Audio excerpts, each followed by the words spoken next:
마태복음 5장에서 예수님은 이 참된 이웃사랑이 무엇인지를 여러 측면에서 가르쳐 주십니다. 여러분, 이 십계명에 기록되어 있는 이웃사랑의 계명이라는 것은 결코 우리 인간이 생각하는 수준의 그런 사랑을 명하는 것이 아닙니다. 예수님께서는 말씀하시기를 내 이웃을 내 자신과 같이 사랑하라고 하셨습니다. 그리고 이 말씀은 분명히 구약의 율법에도 기록되어 있었던 말씀이었죠. 즉 하나님은 과거나 현재나 변함이 없이 우리 이웃에 대해서 가장 높은 수준의 사랑을 요구하시는 것입니다. 여러분, 그렇다면 우리가 사랑해야 할 이웃의 범위는 어디까지겠습니까? 우리는 단지 우리 주변의 친밀한 이웃이나 이 교회 안의 형제만을 사랑하면 되는 것이겠습니까? 이에 대해서도 예수님은 제일 높은 기준을 명령하십니다. 이웃사랑의 제일 넓은 범위, 그것은 모든 이웃을 포함하는 것이며 심지어 우리의 원수까지도 사랑하는 사랑입니다. 자, 그러면 오늘 이 본문을 처음부터 살펴보겠습니다. 마태복음 5장 43절 말씀을 제가 읽겠습니다. 내 이웃을 사랑하고 내 원수를 미워하여라 라고 말해진 것을 너희가 들었으나. 자, 여기서도 맨 처음에 예수님은 제일 먼저 그 당시 율법교사들의 잘못된 교훈을 말씀하십니다. 바리새인과 서기관들은 이웃사랑의 계명을 지키는 방법에 대해서 이웃을 사랑하고 원수를 미워해라 라고 가르쳤다는 것입니다. 그러나 분명히 그들의 해석은 율법의 원래 의미에서 크게 이탈해 있었습니다. 자, 그들은 아마도 레위기 19장 18절 말씀에서 그들의 가르침을 뽑아낸 것 같습니다. 자, 레위기 19장 18절을 같이 보실까요?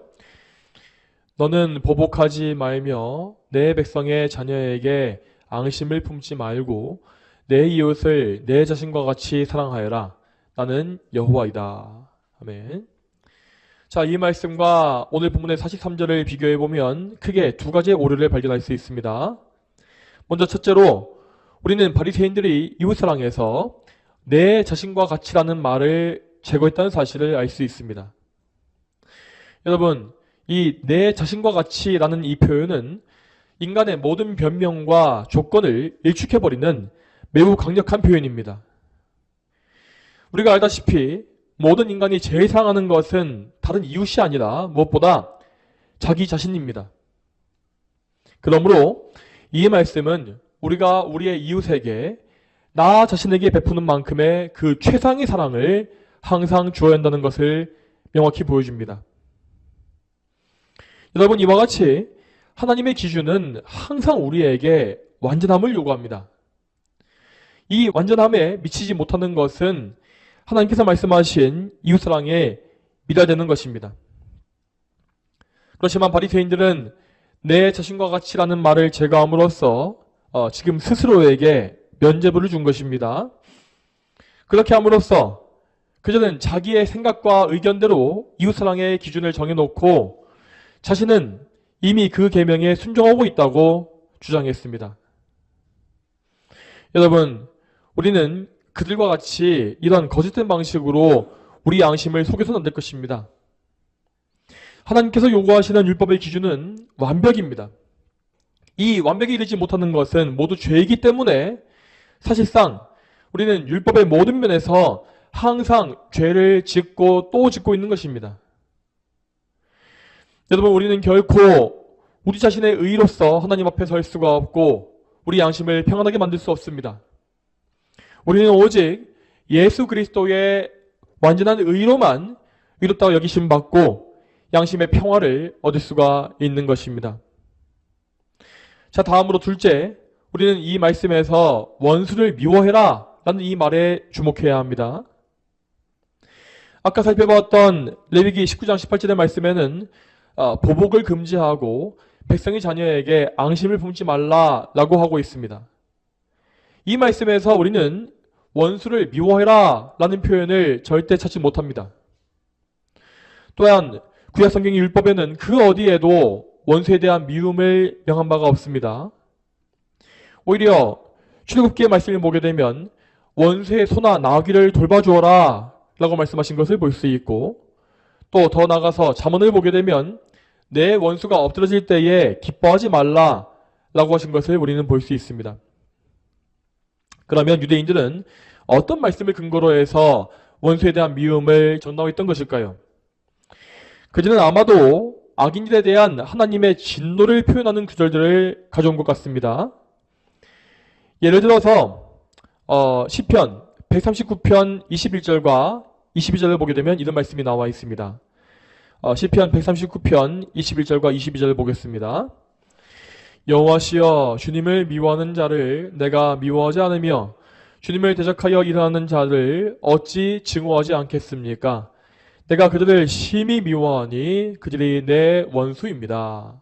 아멘. 자, 이 말씀 이외에도 시편을 보게 되면 이 악인들에 대한 심판과 저주를 선포하는 말씀이 곳곳에 나와 있습니다. 자, 그뿐만 아니라 하나님은 이스라엘 백성이 가나안 땅을 정복할 때에도 그 땅의 주민들을 어른부터 아이까지 또한 짐승까지도 남김없이 다 죽이라고 명령하신 바 있습니다. 그리고 가나안을 모두 정복한 이후에도 하나님은 아모리 족속이나 모압, 암몬, 아말렉 등의 이방 민족과 화친하지 말라고 하는 명령을 하신 바 있었죠. 여러분, 그러면 이러한 심판과 저주의 말씀은 어떻게 보아야겠습니까? 자, 성경에서 말씀하고 있는 원수는 크게 두 가지 종류가 있습니다.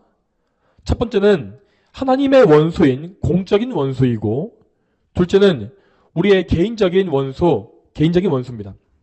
자, 이 중에서 성경에서 저주와 진노의 대상으로 삼고 있는 원수는 모두 하나님을 대적하는 공적인 원수에게만 국한되어 있습니다. 아까 보았던 시편 말씀에서 다윗이 표현했던 미움은 개인적인 증오가 아니었습니다. 그는 분명히 말하기를 주님을 미워하는 자들을 내가 미워한다 라고 하였죠. 즉, 다윗은 하나님을 미워하고 대적하는 악인들의 죄에 대해서 거룩한 분노를 품은 것입니다. 또한 하나님께서 이 가나안의 이방 족속들을 진멸하신 것은 어디까지나 그들의 죄에 대한 공의로운 심판이었습니다. 가나안의 원주민들은 수백 년간 하나님을 대적하면서 우상을 숭배하고 온갖 도덕적 악행을 일삼아왔습니다. 하나님은 그들을 정말로 오래 참아주셨지만 분명히 이 죄의 한계라는 것을 정해놓으셨죠. 그래서 그들의 죄가 쌓이고 쌓여서 가득 찼을 때에 하나님은 이스라엘 백성의 군대를 도구로 사용하시어서 그들을 심판하신 것입니다. 그리고 하나님은 이스라엘이 옛 가나안과 같은 죄에 빠지지 않게끔 그들을 구별하시기 위해서 그 이방 민족의 우상과 세속적인 문화를 멀리하라고 말씀하신 것입니다. 자, 여러분, 우리는 이러한 하나님의 성품을 바르게 알아야 합니다. 하나님은 참으로 공의롭고 거룩한 분이기 때문에 죄인들의 죄악에 대해서 거룩한 분노를 일으키십니다. 자, 그렇지만 그럼에도 불구하고 하나님은 그 죄인들 각 개인, 그들의 영혼들을 증오하시는 것이 아닙니다. 하나님은 악한 자의 멸망을 기뻐하시는 분이 아니며 오히려 그들이 모두가 죄에서 돌이켜서 하나님을 바라보게 되기를 바라신다고 하였습니다. 그리고 구약 성경의 말씀에는 이방의 족속들에 대한 하나님의 긍휼하심이 분명히 나와 있습니다. 대표적인 예로 하나님은 이집트 백성에게 긍휼을 베푸실 것이라고 말씀하신 바 있습니다. 이에 대해서 이사야 19장 22절을 보겠습니다. 여호와께서 이집트를 치시겠으나 치신 후에는 치료하실 것이므로 그들이 여호와께 돌아올 것이며 여호와께서 그들의 간구를 들으시고 그들을 치료하실 것이다. 자, 또 이어서 25절을 보겠습니다. 25절 말씀 같이 읽겠습니다. 시작. 만군의 여호와께서 그들에게 복을 주시며 말씀하시기를 내 백성 이집트, 내 손으로 만든 아시리아, 나의 유업 이스라엘에게 복이 있어라 하실 것이다. 아멘. 여러분, 우리는 이러한 말씀에서 하나님의 그 마음과 뜻을 바르게 알 수 있어야 합니다. 여기 나와 있는 이집트와 아시리아가 어떤 나라인지를 생각해 보시기 바랍니다. 먼저 이집트는 이스라엘 백성을 오랫동안 노예로 부렸던 민족이고, 또한 한때는 이스라엘의 사내 아이들을 수없이 학살했던 전력도 있었습니다. 그리고 아시리아는 북이스라엘을 멸망시키고 수많은 백성들을 죽이고 포로로 끌고 갔으며, 또한 히스기야 당시의 남유다에도 큰 고통을 준 바 있었죠. 즉, 이 두 민족은 이스라엘을 역사상 가장 압제하고 대적하고 미워했던 그런 백성이라고 할 수 있습니다. 그러니까 그들은 분명히 교회의 원수이자 하나님의 원수였던 것입니다. 그래서 하나님은 그들의 악행을 매우 미워하셨고 그 죄를 심판하셨습니다. 그러나 그럼에도 불구하고 하나님은 그 민족에 속해 있는 죄인들 각 사람을 불쌍히 여기시고 사랑하신 것입니다. 자, 이러한 내용을 정리해 볼 때에 우리는 유대인들의 오류가 무엇인지를 좀 더 알 수 있습니다. 그들은 분명히 이 구약 성경 전체를 잘 알고 있었지만 그 성경의 공통적인 메시지를 종합적으로 파악하지 못했습니다. 그런데 이러한 오류는 그들이 어리석거나 무지해서 범한 것이 아닙니다. 그들은 자기의 악한 본성 때문에, 그러니까 자기의 악한 마음과 생각을 성경에 복종시키는 것이 싫었기 때문에 자기의 마음을 맞추는 것이 아니라 성경의 말씀을 자기의 취향에 맞춰버린 것입니다. 다시 말해서 유대인들은 자기가 원하는 말씀만 취해서 자기 마음대로 왜곡시켰고, 또 반대로 자기가 원치 않는 말씀은 의도적으로 무시해버리고 눈을 감았던 것이지요. 정리하자면 그들은 이웃사랑의 율법 계명에서 내 몸과 같이라고 하는 이 중요한 부분을 마음대로 삭제해서 이웃사랑의 수준과 그 기준을 대폭 낮추어 놓았습니다. 또한 그들은 이 이웃이라는 말을 같은 유대인 동족에게만 제한해버렸습니다. 심지어 바리새인들은 사마리아인이나 이방인들을 모두 통틀어서 구원에서 제외된 버림받은 사람으로 간주했죠. 그들은 이방인들을 모두 철천지 원수로 여겼으며 더 나아가서 그들을 미워하고 대적하는 것이 의로운 일이라고 주장하기에 이르렀습니다. 여러분, 이러한 것이 얼마나 끔찍한 왜곡입니까? 하나님의 형상을 따라 창조된 인간을 그가 이방인이라고 하여서 대적하고 살인을 품는 것이 어떻게 의롭고 바른 일이 될 수 있겠습니까? 우리 예수님은 이러한 오류를 결코 그냥 간과하시지 않았습니다. 예수님은 성자 하나님으로서 모든 성경을 계시하신 성경의 주인이십니다. 따라서 예수님은 성경이 말씀하는 바 하나님의 원뜻, 이웃사랑의 계명이 무엇인지를 바르게 교훈해 주십니다. 자, 그러면 다음으로 본문의 44절을 보겠습니다. 이 말씀 같이 읽겠습니다. 마태복음 5장 44절 같이 읽겠습니다. 자, 읽겠습니다. 자, 시작. 나는 너희에게 말한다. 너희 원수들을 사랑하고 너희를 박해하는 자들을 위하여 기도하여라. 아멘. 이 44절의 말씀은 킹제임스 버전 성경에서 좀 더 길게 나와 있는 것을 볼 수 있습니다. 자, 그 부분을 읽어드리자면 이렇습니다. 나는 너희에게 말하노니 너희 원수들을 사랑하고 너희를 저주한 자들을 축복하며 너희를 미워하는 자들에게 잘해주고 너희를 천대하고 박해하는 자들을 위하여 기도하라. 자, 킹제임스 성경이 좀 더 긴 내용을 말하고 있는 이유는 이 킹제임스 버전 성경이 더 나은 성경이어서가 아닙니다. 이것은 단지 이 성경 번역가가 택한 헬라어 사본의 차이일 뿐입니다. 킹제임스 성경은 약 400년 전에 번역된 성경이기 때문에 그 당시에 가지고 있었던 헬라어 사본을 사용했던 것이고, 그 이후에 많은 사본들이 발견되고 사본학이 발달하면서 변화가 생긴 것입니다. 이 본문의 경우에는 나중에 발견되었던 헬라어 사본들이 주로 짧은 내용을 담고 있었기 때문에 새로운 번역을 취한 것이라 보시면 되겠습니다. 다만 아까 읽어드렸던 킹제임스 성경에 남아있는 번역 역시 성경 전체의 내용과 아무런 모순이 없기 때문에 우리는 충분히 이것을 참고해서 들을 가치가 있겠습니다. 여러분, 예수님의 말씀대로 우리는 우리의 원수들을 사랑해야 합니다. 그들은 개인적으로 우리를 미워하는 우리의 개인적 원수일 수도 있고, 또한 하나님을 대적하는 교회의 공적 원수일 수도 있습니다. 사실상 그리스도 안에 이렇게 한 몸을 이루고 있는 우리 성도들을 제외한다면 모든 이 세상의 사람들은 다 여기에 포함될 수가 있는 것입니다. 여러분, 그렇지만 우리는 그들에게 아무런 차별이 없는 사랑을 주어야 하는 것이죠. 특히 우리는 교회를 박해하는 원수들 역시 사랑해줘야 합니다. 그들은 우리를 저주한 자들이고 우리를 미워한 자들입니다. 또한 그들은 우리의 소중한 신앙을 방해하고 하나님을 멸시하며 교회를 혐오하는 불의한 사람들입니다.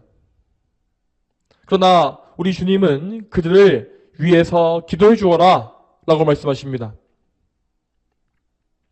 여러분, 그런데 우리는 이러한 교회의 대적들을 상대할 때에 그들을 사랑할 때에 지혜롭게 행동할 필요가 있습니다.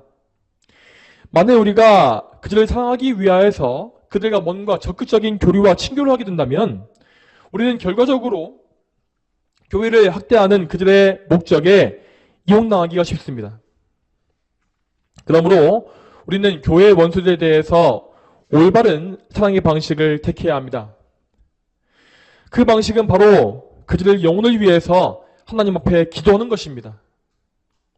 그들이 하나님의 공의와 진노를 알고 자신의 악행을 멈출 수 있도록, 또한 그들이 유일한 구주이신 예수 그리스도를 믿고 자기 죄를 회개할 수 있도록 간절히 기도해야 하는 것입니다. 이렇게 우리는 원수들의 악을 악으로 갚지 않으면서 그들의 악행을 선행으로 돌려주고 그들의 회개와 구원을 위해서 늘 기도해야 합니다. 여러분, 그렇지만 이러한 일들이 우리에게 얼마나 어렵습니까? 지난주 말씀에서 보았듯이 우리는 남에게 뺨을 맞게 되면 그의 뺨을 맞받아치고 싶어하며 우리를 공격하는 사람이 패가망신하기를 바라는 본성을 다 가지고 있습니다. 우리의 억울함과 분노를 이겨내기에는 우리의 힘과 능력이 너무나도 부족합니다. 여러분, 예수님은 우리와 같은 인성을 가지신 분이기 때문에 우리의 이러한 연약함을 잘 알고 계십니다. 따라서 그분은 우리의 이러한 연약한 믿음을 강화시켜 주시기 위해서 추가적인 격려와 교훈을 덧붙여주고 계십니다. 자, 이어서 45절을 보겠습니다. 45절 말씀 같이 읽겠습니다. 시작. 그리하면 너희가 하늘에 계신 너희 아버지의 아들들이 될 것이니 이는 그분께서는 악한 자와 선한 자 위에 똑같이 자신의 해를 떠오르게 하시고 의로운 자와 불의한 자 위에 똑같이 비를 내려주시기 때문이다. 아멘. 여러분, 우리의 본성과 죄악을 이기기 위해서 우리가 제일 먼저 해야 할 일은 하나님을 바라보고 또 하나님을 생각하는 일입니다. 우리는 죄인들을 사랑하기가 어려울 때에 하나님의 크신 사랑이 무엇인지를 항상 기억해야 합니다. 참으로 우리 하나님은 은혜와 긍휼이 무한하신 분이기 때문에 모든 사람들에게 불신자와 신자를 막론하고 똑같이 일반적인 은총을 부어주고 계십니다.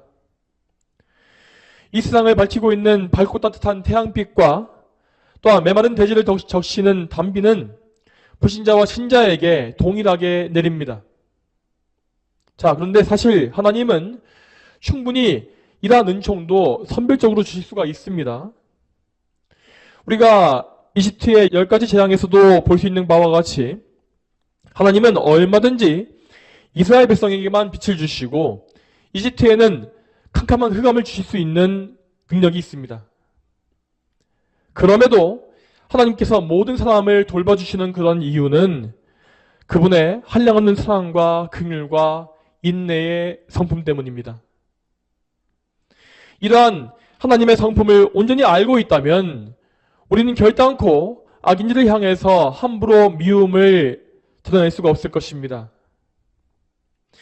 우리가 미워하는 그 악인은 하나님의 형상에 따라 창조된 존귀한 존재입니다. 비록 지금 그는 하나님을 알지 못하고 있지만 우리는 지금도 하나님의 마음을 품고서 인내와 긍휼을 가져야 하는 것입니다.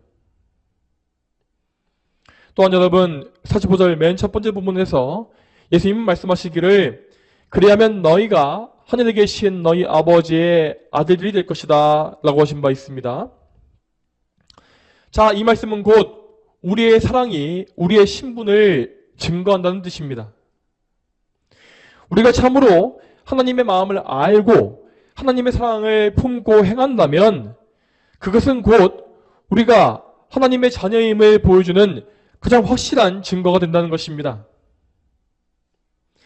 하나님의 자녀는 그리스도와 연합되어지고 성령님의 내주하심을 입고 있는 자들입니다. 그러므로 그들은 그 연합의 관계 속에서 하나님께로부터 늘 거룩한 능력을 공급받게 되며 그 능력으로 말미암아 참된 사랑을 행할 수가 있다는 것입니다. 그러므로 반대로 만일 우리가 이러한 사랑을 행하기를 싫어하고 계속해서 이웃을 미워한다면 그것은 그냥 쉽게 넘어갈 수 있는 문제가 아닌 것입니다. 이러한 미움과 무정함의 문제는 우리가 하나님의 자녀가 아니라고 하는 증거가 될 수 있는 것입니다. 자, 이에 대해서 46절과 47절을 보겠습니다. 이 말씀 같이 읽겠습니다. 자, 시작. 너희가 너희를 상한 자들만 사랑한다면 무슨 상을 받겠느냐? 세리들도 그만큼은 하지 않느냐? 또한 너희가 너희 형제들에게만 인사한다면 남보다 나은 것이 무엇이냐? 이방인들도 그만큼은 하지 않느냐? 아멘. 여기서 예수님은 그 당시 유대인들이 멸시했던 두 부류의 사람들을 언급하시면서 그 회중의 양심을 찌르십니다. 세리와 이방인, 이 두 종류의 사람들은 유대인들이 인간으로도 취급하지 않았던 사람들이었습니다. 그들은 모든 세리와 이방인들을 구원받지 못한 사람들로 치부했고 하나님의 은혜가 그들에게 없다고 생각했습니다. 그러나 정작 그들은 세리와 이방인들과 똑같이 불의하고 악한 삶을 살고 있었습니다.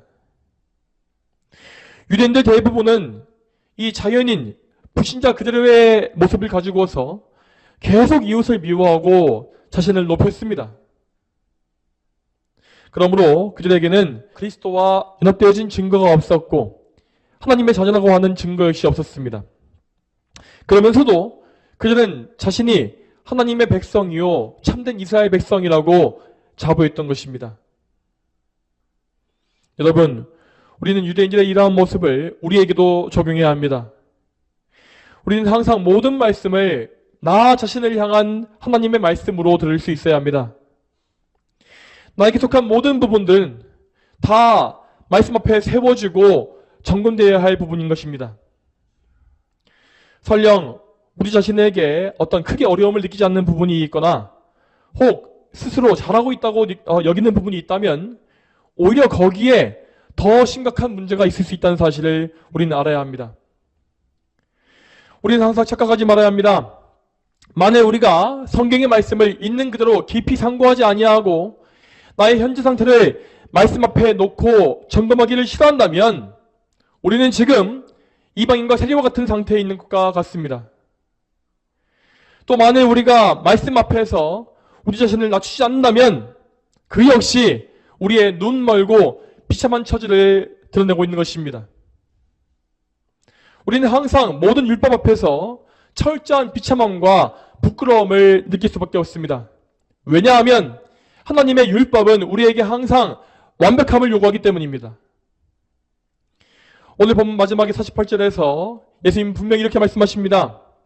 그러므로 너희 하늘아버지께서 완전하신 것 같이 너희도 완전해져라.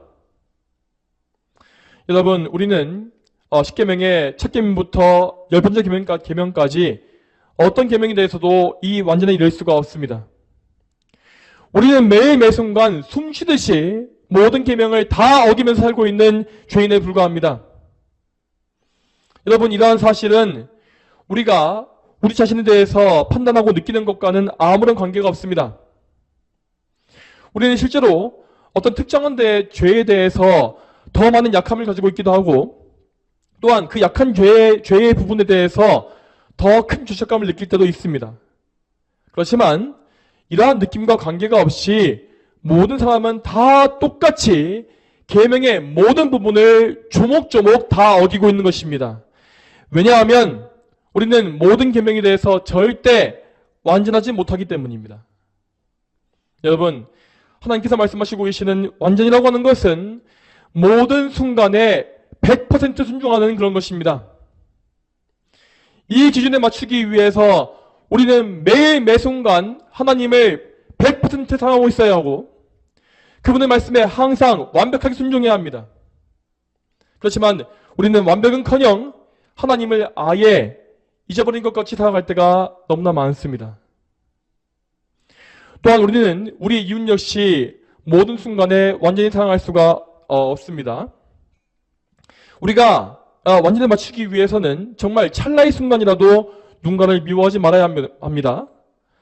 또한 우리는 그들의 불의에 대해서도 눈 감지 말아야 하며 또한 온전한 선을 행해야 하는 것입니다.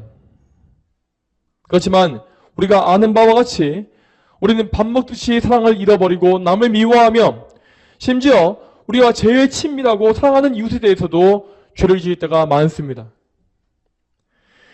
여러분, 지금 제가 이런 말씀을 드리는 이유는 우리 모두가 이러한 완전한 선에 이를 수 있기 때문이 아닙니다. 저는 여러분의 양심을 깨우치고 여러분을 그리스도께로 돌이키기 위해서 이런 말씀을 드리고 있는 것입니다. 이 말씀에서 우리 예수님의 의도 역시 바로 그것이었습니다. 예수님은 분명히 우리가 불완전하고 연약하다는 사실을 아십니다. 그럼에도 불구하고 그분께서 우리에게 완전함을 요구하시는 이유는 율법이 무엇인지를 있는 그대로 보여주시기 위함이었습니다. 여러분, 예수님 당시의 유대인들은 율법이 무엇인지를 너무나 몰랐던 것입니다. 그들은 자기가 율법을 지킴으로써 구원받는다고 생각했고 실제로 구원을 위해서 율법을 지키기 위해 무진애를 썼습니다. 그렇지만 애초에 율법에는 죄인을 구원할 수 있는 기능이나 목적이 없습니다. 왜냐하면 죄인에게는 이러한 율법에 의해 이룰 수 있는 능력이 없기 때문입니다. 그러므로 율법은 우리를 먼저 철저히 낮추고 우리의 무능함과 무가치함과 추악한 죄성을 하나하나 낱낱이 폭로하기 위해서 존재하고 있는 것입니다. 우리는 하나님의 완전한 기준 앞에서 먼저 무릎을 꿇어야 합니다. 이것은 우리의 어떤 한 부분에만 한정되어서는 안 되는 것입니다. 우리의 모든 부분에서 우리는 우리의 죄를 인정해야 합니다. 또한 더 나아가서 우리는 우리의 행위와 아무 관계가 없이 나의 존재 그 자체가 하나님 앞에 받아들일 수 없는 죄인이라는 사실을 알아야 합니다. 내가 아직까지 아무런 행동을 한 적이 없었던 아기 때부터, 태아 때부터 나는 이미 아담의 원죄를 물려받은 타락한 죄인이었고 악한 본성을 가지고 있었습니다. 우리는 율법 앞에서 이 사실을 알고 하나님 앞에 철저히 엎드려야 합니다. 여러분, 다시금 오늘 말씀을 깊이 생각해 보시기 바랍니다. 우리는 오늘 예수님께서 말씀하신 모든 이 계명 앞에서 우리 자신의 무능함을 철저히 인정해야 합니다. 예수님께서 말씀하신 사랑이라는 말은, 이 사랑이라는 단어는 헬라어로 아가파오인데 이 단어는 성경 속에서 하나님의 사랑을 의미하는 말입니다. 여러분, 하나님께서 원수를 사랑하신 아가파오의 이 사랑은 자기 아들을 그들 대신 내어주신 사랑이며 자신을 지극히 낮추고 희생하는 희생적인 사랑입니다. 죄인들에게는 하나님의 사랑을 받을 만한 조건이 전혀 없지만 하나님은 아무런 조건이 없이 값없이 그들을 사랑해 주시고 값없는 은혜를 베풀어 주신 것입니다. 여러분, 그런데 우리 중에 그 누가 이러한 사랑을 행할 수 있습니까? 우리가 행할 수 있는 사랑에는 늘 조건이 붙습니다. 우리에게는 남을 인내줄 수 있는 한계가 있고 또한 사랑의 조건 역시 항상 있습니다. 우리는 때때로 계산적이고 이기적인 목적을 가지고 제한된 사랑만을 주기도 합니다. 그러므로 우리 모두는 이웃사랑의 10계명을 준수하는 데에 철저히 실패하는 무력한 죄인에 불과합니다. 그러므로 다시 한번 우리는 모든 면에서 우리의 죄인됨을 인정하고 자신의 무능력을 인정하면서 하나님 앞에 나아가야 합니다. 우리 안에는 하나님 앞에 인정받을 만한 그 어떤 의도 존재하지 않습니다. 여러분, 그러면 우리는 어떻게 해야 예수님의 이 말씀에 순종할 수 있겠습니까? 어떻게 해야 우리는 이 48절의 말씀대로 하늘 아버지와 같이 완전해질 수 있겠습니까? 이 일을 위해서 우리는 먼저 성령으로 거듭나서 예수 그리스도를 믿어야 하고, 또한 그 믿음을 통해서 그리스도의 인격에 연합되어야 합니다.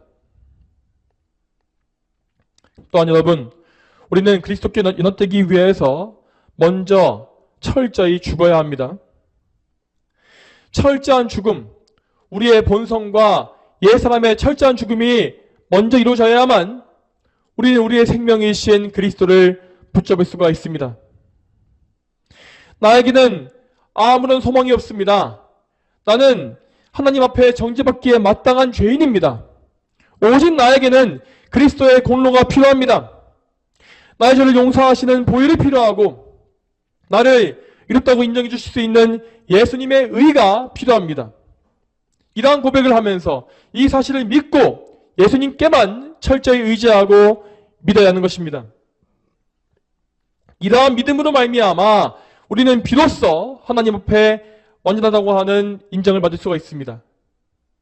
비록 나는 하나님 앞에 아무것도 행한 것이 없지만 우리는 그리스도의 의를 옷 입음으로써 하나님 앞에 완전한 자라고 선포됩니다. 여러분, 이렇게 그리스도인은 처음부터 이미 완전하다고 선포된 상태에서 그 믿음을 시작하는 것입니다. 우리의 신앙생활이라고 하는 것은 뭔가 나의 공로를, 또 하나님께 바칠 만한 어떤 공로를 말리지와 같이 쌓아나가는 그런 것이 아닙니다. 우리는 이미 처음 믿었던 그 순간부터 그리스도의 완전한 의로 말미암아 하나님 앞에 완벽한 자라고 인정을 받고 시작하는 것입니다. 그렇기 때문에 우리는 처음 믿는 그 순간부터 진노에서 벗어나는 것이고, 하나님의 풍성한 사랑을 아낌없이 받아가면서 자녀로서의 삶을 시작할 수 있는 것입니다. 여러분, 이렇게 우리는 우리의 신분의 측면에서 100% 보장받는 가운데서 신앙을 시작합니다. 그렇지만 아시다시피 우리의 신분을 제외하고 우리의 실제 상태, 우리의 사람됨은 점점 더 성화되고 변화될 필요가 있습니다. 우리의 신분은 완전해진 것이지만 우리의 실제 상태는 아직까지 부족하고 연약합니다. 그래서 성도는 평생에 죄와 싸워나가면서 완전을 향해서 달려가는 것입니다. 물론 우리는 이 세상에서 완전히 이룰 수 없다는 사실을 압니다. 그렇지만 우리는 하나님의 한량없는 사랑에 감사하는 마음을 가지고 하나님께 보답하고 싶은 그런 마음을 가지고서 원인에 대한 열망을 품고 믿음의 경주를 달려나갑니다. 여러분, 이 믿음의 경주라고 하는 것은 매일마다 그리스도 안에서 죽는 것입니다.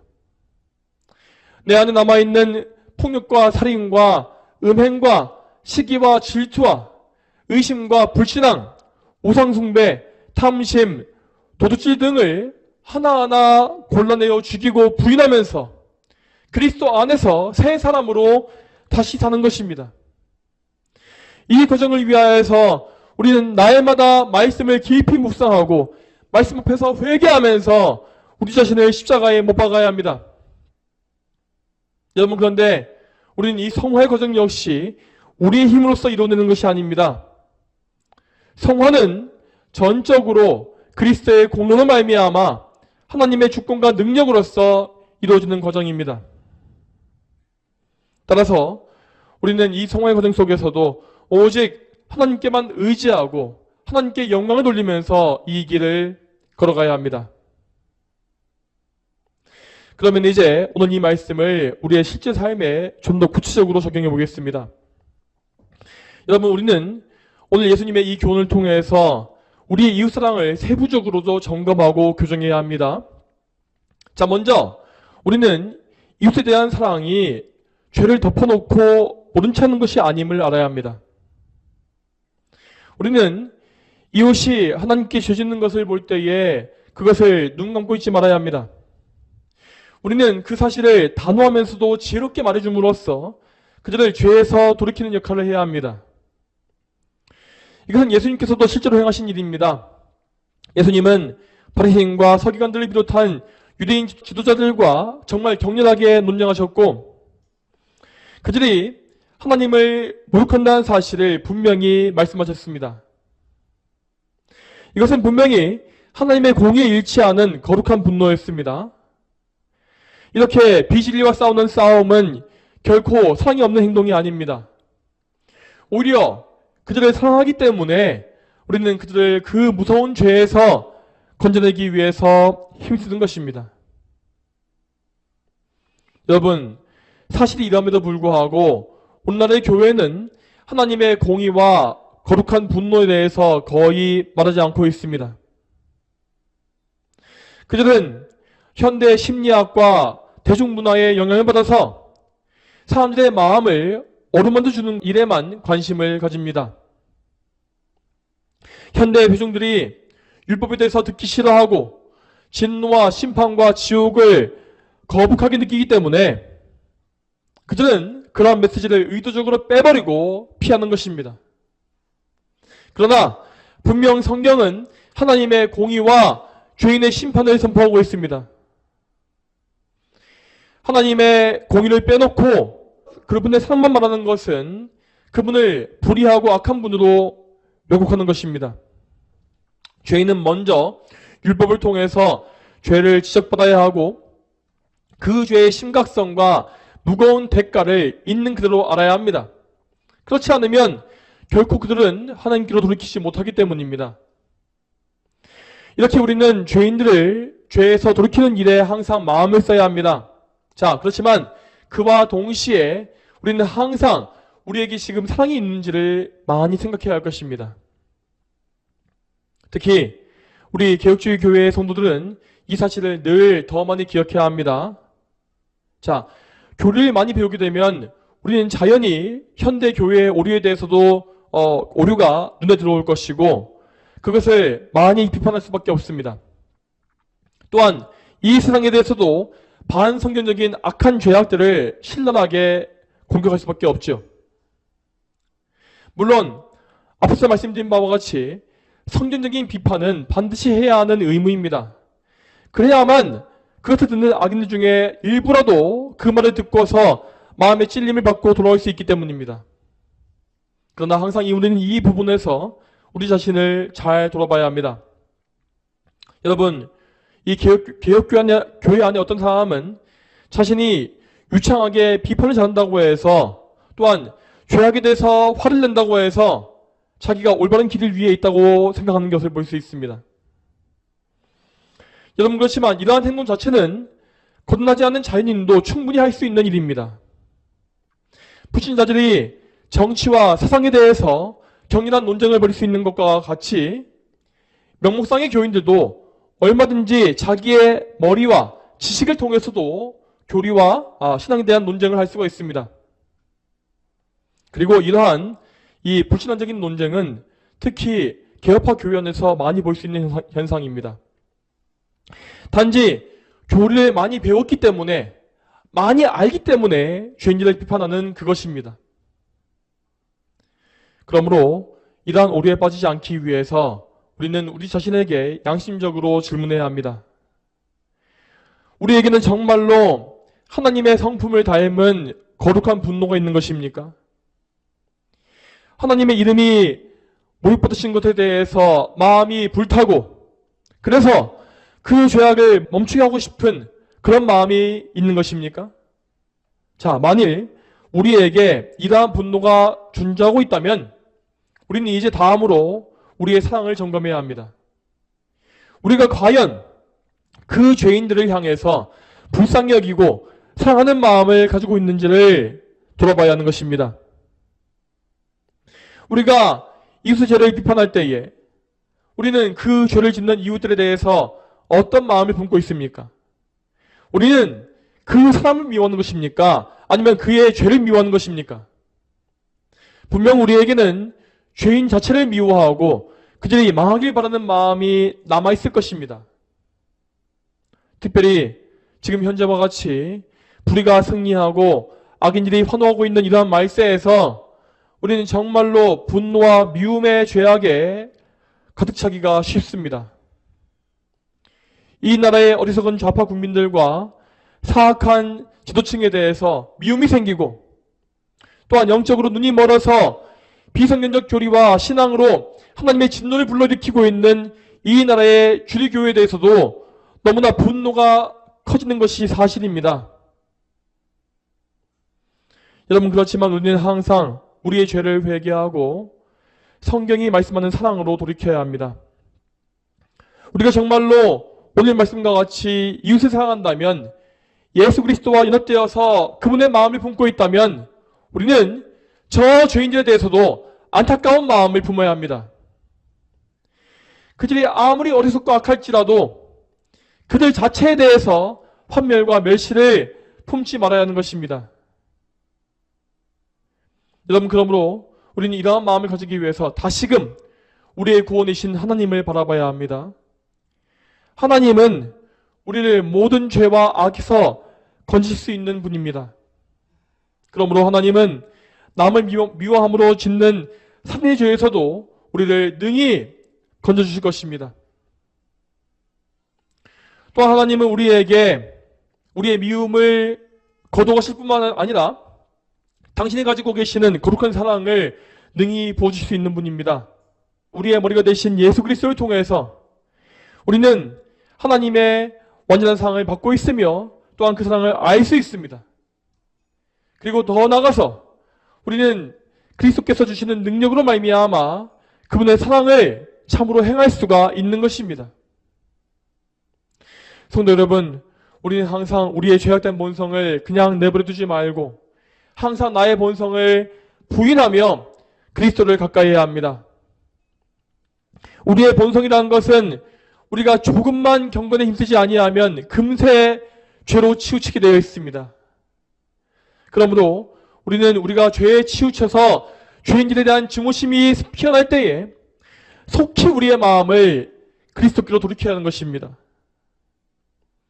여러분, 우리 예수님은 언제나 우리를 도와줄 수 있는 우리의 보호자이십니다. 예수님은 우리를 거룩하게 성화시킬 수 있는 능력이 있으므로 우리는 그분께 거룩한 사랑을 부어달라고 계속해서 요청하고 부탁해야 합니다. 우리에게 부디 최고의 은사인 사랑의 은사를 부어주시어서 우리가 원수를 사랑하고 영적으로 승리할 수 있게 해달라고 그러한 기도를 해야 하는 것입니다. 여러분, 이러한 기도는 나의 어떤 의를 구하는 것이 아니라 하나님 나라와 그분의 의를 구하는 기도이기 때문에 반드시 응답받게 되어 있습니다. 우리는 반드시 성령님의 인도하심 가운데 그리스도를 닮은 사랑을 품고 행할 수가 있는 것입니다. 여러분, 우리는 지금 이 나라 위에 임해 있는 하나님의 진노를 똑똑히 보고 있습니다. 한 국가에 대한 하나님의 진노는 악인이 승리하고 악인들이 권력을 잡는 것을 통해서 드러나는 경우가 많기 때문입니다. 지금 우리가 보고 있는 상황이 얼마나 허탈하고 황망합니까? 또한 이 상황이 얼마나 사랑과 소망을 잃기에 딱 좋은 상황입니까? 그렇지만 우리는 이럴 때일수록 이 세상에 우리의 소망을 두지 말고 우리의 눈을 두지 말고 오직 우리의 구원이신 하나님을 바라봐야 합니다. 내 영혼아, 내가 어찌하여 낙담하며 어찌하여 내 속에서 불안해하는가? 너는 하나님을 바라라. 나는 나의 얼굴의 구원자이신 나의 하나님을 여전히 찬송할 것이다. 이러한 마음을 가지고 하나님을 찬송하며 기뻐해야 하는 것입니다. 그리고 우리는 이러한 믿음을 소유하는 가운데에 하나님을 기쁘시게 할 것이 무엇인지를 더욱더 찾고 구해야 합니다. 여러분, 이 땅에 이렇게 진노와 심판이 임하고 있는 이런 이유는 모두 교회와 성도들이 하나님을 떠났고 하나님을 기쁘시게 하지 못하기 때문입니다. 물론 이 땅에 좌파 세력을 비롯한 온갖 불의한 자들이 득세해서 악을 행하고 있는 것은 모두 하나님을 진노케 하는 죄악이 맞습니다. 그렇지만 이 모든 것은 단지 이 나라의 영적 타락과 배도로 인하여서, 그러니까 교회의 타락으로 인해서 생겨나는 하나의 결과에 불과합니다. 교회가 하나님을 바르게 믿는 정통신학과 교리를 저버렸기 때문에, 또한 하나님을 저버리고 하나님의 주권을 저버리고 이 세상과 화친하며 이 세상 사람들의 눈치를 보고 있기 때문에 이 세상이 타락하고 이러한 악의 현상이 자동적으로 나오고 있는 것입니다. 그러므로 우리는 먼저 저 좌파를 보는 것이 아니라 먼저 교회의 죄를 회개하면서 우리 자신부터 하나님을 기쁘시게 하기를 온 힘을 다해서 힘써야 합니다. 여러분, 하나님은 이 땅에 남은 자가 있을 때에 그분의 진노를 돌이키실 것입니다. 우리는 지금 이 땅에 존재하고 있는 소수의 남은 자들로서 더욱더 신실하게, 더욱더 거룩하게 하나님을 섬겨야 합니다. 여러분, 부디 소망을 잃지 마시기 바랍니다. 하나님 분명히 이 땅에도 바알에게 무릎 꿇지 아니한 백성들을 남겨놓으셨습니다. 우리가 그 성도들, 형제들과 함께 합심해서 기도하고 회개한다면 하나님 분명히 우리에게 긍휼을 베푸실 것이고 이 땅에 가득한 진노 역시 돌이켜 주실 것입니다. 사랑하는 성도 여러분, 항상 그리스도 안에서 참된 사랑을 더 깊이 알아가시고 또 누리시며 또한 그 사랑을 실천하시기 바랍니다. 저 여러분 모두가 이 어두운 세태 가운데에서 예수 그리스도로 말미암아 하나님을 더 많이 기쁘시게 하기를 축복합니다. 다 함께 기도하겠습니다.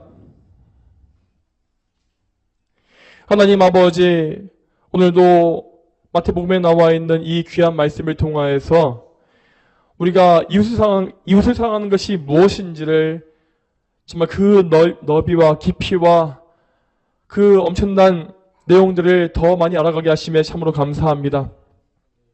하나님, 우리는 정말로 하나님 앞에서 이러한 완전에 이를 수가 없고 우리 이웃을 우리 자신과 같이 사랑하는 데에 늘 실패하고 있는 무력한 죄인에 불과합니다. 하지만 하나님은 우리에게 예수 그리스도를 통해서 값없이 은혜를 주셨고 우리가 우리의 옛 본성과 죄악을 이기고 예수 그리스도께 연합하여 그리스도의 사랑을 행할 수 있는 그런 길을 우리에게 열어주셨습니다. 그러므로 우리는 이 말씀과 같이 하나님께 의지하여 성령님 안에서 항상 이웃을 사랑하며 또한 무엇보다 이 세상의 악을 볼 때에도 그 죄인들을 미워하는 것이 아니라 우리의 죄를 회개하면서 교회의 죄를 회개하면서 하나님께 돌이킬 수 있음을 고백합니다. 주여, 우리에게 이러한 사랑의 능력을 주시기 바랍니다. 항상 이 세상의 불의를 이기고 이 세상을 이겼던 그러한 교회의 그런 거룩함과 또한 사랑의 능력이 우리에게 드러날 수 있도록 주여 인도하여 주시옵소서. 참으로 이 나라의 남은 자들이 하나님께 돌이키게 하시고 하나님을 기쁘시게 함으로 말미암아 주의 진노가 이 땅에서 거두어지고 다시 한번 주님의 얼굴빛이 회복되는 그날을 저희는 소망합니다. 주여, 저희를 인도하여 주시옵소서. 감사드리며 예수님의 이름으로 기도 올립니다. 아멘.